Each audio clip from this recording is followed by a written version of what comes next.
এবছর বন্যায় আমন ফসলের ধস নেমেছে। বন্যার কারণে অনেকেই চাষাবাদ করতে পারেনি, অনেকের জমি খালি রেখেছে।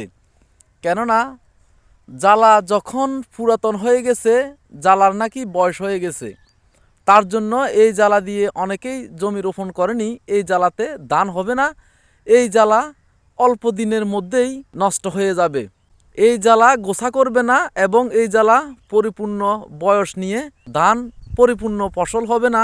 তাই এই জ্বালা দিয়ে অনেকেই জমি রোপণ করে নাই, অবহেলা করে ফেলে দিয়েছে, পরিত্যক্ত করে দিয়েছে।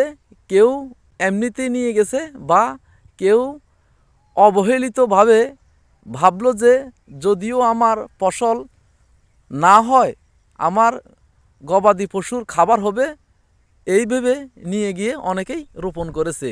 ভাগ্যবান তারাই হয়েছে যারা এই জ্বালাটুকু নিয়ে জমি রোপণ করেছে। যারা অবহেলিত করেছে, অবহেলা করে এরা ক্ষতিগ্রস্ত হবে ভেবে জমি রোপণ করে নাই, তারাই এখন আফসোস করতেছে। ক্ষতিগ্রস্ত অনেকটাই বেশি হয়েছে। আল্লাহর রহমতে পুরাতন জ্বালা দিয়ে যারা জমি রোপণ করেছে তাদের প্রচুর পরিমাণে ফসল হয়েছে। এই যে আমি আপনাদেরকে দেখাচ্ছি,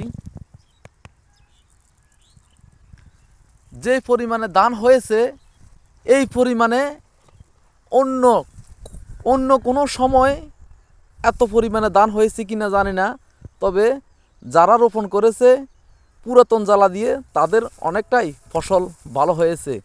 আবার কিছু কিছু উঁচু জায়গাতে যেখানে পানির সমস্যা ছিল, পরিপূর্ণ পানি পায়নি, যখন ধানের ফুলগুলি বের হচ্ছে, ধান যখন নিয়ে এলতেছে তখন পানি পায়নি, জমি ফাটল ধরে গেছে। ওই সমস্ত জমিগুলি আবার কিছুটা ফসল নষ্ট হয়েছে, পরিপূর্ণভাবে ধান আসতে পারেনি, পরিপূর্ণ ফসল মানুষে পায়নি। তবে আমি এখন যেখানে আসলাম, এখানে এসে দেখলাম যে অনেকগুলি জমিতেই মাশাআল্লাহ অনেক অনেক ভালো ফসল হয়েছে, অনেক কৃষক অনেক লাভবান হবে। এগুলি দেখে আমার নিজের কাছেও অনেক ভালো লেগেছে যে এত পরিমাণে ধান হয়েছে এই বছর এই জমিগুলিতে।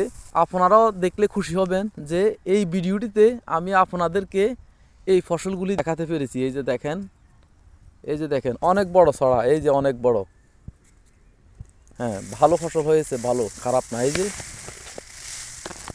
হ্যাঁ ভালো ভালো ধান হয়েছে। তবে ধানের মধ্যে কিন্তু সিডা নেই, ধান নষ্ট হয়নি। যাই পাবে কৃষক পুরাটাই ধান পাবে। এখানে কিন্তু নষ্ট হওয়ার মতো কিছু নেই, এখানে কিন্তু সিডা যাবে না। এই যে এখানে কিন্তু সিডা যাবে না। মাশাআল্লাহ অনেক ভালো ফসল হয়েছে।